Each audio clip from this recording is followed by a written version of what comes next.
हाय आदाब सलाम नमस्कार सत श्री अकाल। मैं रोशन और आप देख रहे हैं times of Sitamarhi. Times of Sitamarhi में आपका स्वागत है।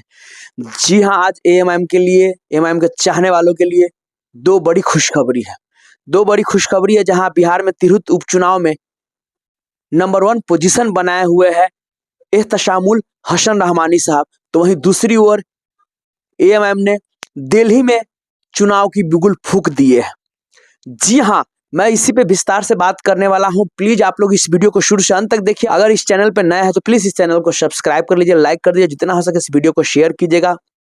जो खबर आ रही है वाकई में वो बहुत ही खुशी की खबर है। फाइनली आपने देखा कि बिहार में तिरहुत स्नातक उपचुनाव चल रहे थे, जिसमें आज मतदान संपन्न हो गया और फाइनल रिजल्ट की बारी है। तो रिजल्ट 9 दिसंबर को आने वाले हैं।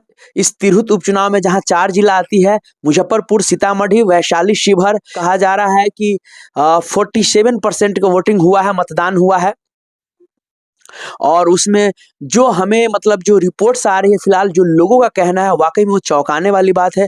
जहां पे मतलब कि एमएम के वोट नहीं थे वहां भी वोट मिला है उनको। जो हमारे पास जो रिपोर्ट्स आ रही है वो साफ साफ लोगों का कहना है कि नहीं, वोट तो मिला है रहमानी साहब को, क्योंकि 18 कैंडिडेट में से सिर्फ सिंगल मुसलमान कैंडिडेट थे। इसीलिए लोगों की सहानुभूति मिली है इस बार एमएम को। क्योंकि आप देखते हैं जैसे बेवाकी से असदुद्दीन ओवैसी साहब, बिहार में अख्तरुल इमाम साहब अपनी आवाज को बुलंदी पे रखते हैं। जी हाँ, उसी को लेकर लोगों को कहीं ना कहीं दिल में लगा कि नहीं यार, हमारे लिए एक और नेता अगर जीत जाएगा तो वो भी विधान परिषद में सवाल जवाब करेंगे, जिसको लेकर लोगों में कहीं ना कहीं सहानुभूति दिखी।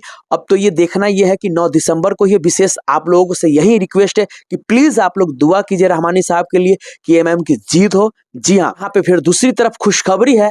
जी हाँ, मैं बात कर रहा हूँ एमएम की। देख रहे हैं स्क्रीन पे कि दिल्ली में चुनाव का बिगुल फुका गया है। इस बार दिल्ली का जो चुनाव है वाकई में तगड़ा होने वाली है।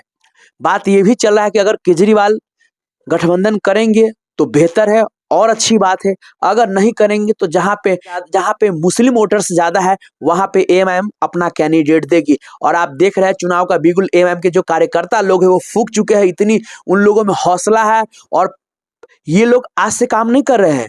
जी हाँ, इस बार जो दिल्ली में चुनाव परिणाम आने वाले हैं ना, वो चौंकाने वाला है।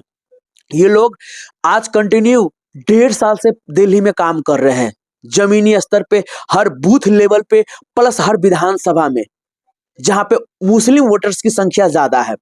और फाइनली इस बार चौंकाने वाला रिजल्ट्स आने वाला है।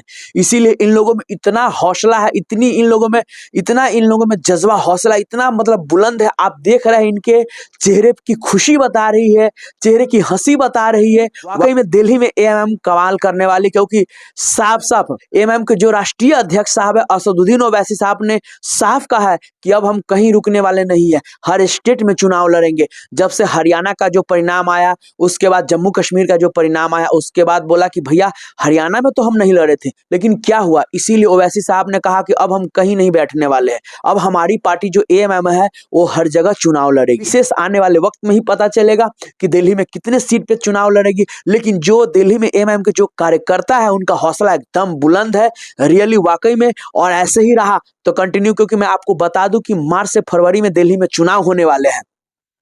और ये आपको अगर कंटिन्यू यही जोश जज्बा बरकरार रहा, क्योंकि लोग अब वाकई में लोगों के दिल में ओवैसी साहब बैठ गए हैं। हमने देखा कि महाराष्ट्र का चुनाव परिणाम, क्योंकि अब सभी लोगों को लगता है कि यार ओवैसी साहब हमारे हक के लिए बात करता है। क्योंकि आप देखो, सिंपल सी बात है, मैं आपको बता देता हूं, कहीं भी काशी मथुरा कहीं भी जब मस्जिद की बात होती हो तो सब लोग उस समय निगाह किस पे टिका देते हैं, ये बताना आप। ओवैसी साहब पे, कि वही कुछ कर सकता है। आज अजमेर शरीफ पे है, संभल में जो हुआ, सबकी निगाह है ओवैसी साहब पे कि वही कुछ कर सकता है। लेकिन जब ओवैसी साहब के कोई कैंडिडेट आता है, पूरे हिंदुस्तान में कहीं से लड़ता है, तो उसको ये लोग वोट नहीं देते हैं। लेकिन कहीं ना कहीं लोगों के अब दिल में भी ये करने लगा कि नहीं, अब हमें जो कुछ भी हो, अब हम ओवैसी साहब को वोट देंगे। तो प्लीज यही अगर इन लोगों के दिल में रहा तो वाकई में आने वाले समय में एएमएम का एक अलग ही परचम लहराएगा। विशेष आप लोग का इस पे क्या कमेंट रहा है विचार, आप लोग कमेंट करके जरूर बताइएगा। तब तक के लिए बाय बाय, टेक केयर। देखते रहिए टाइम्स ऑफ सीतामढ़ी।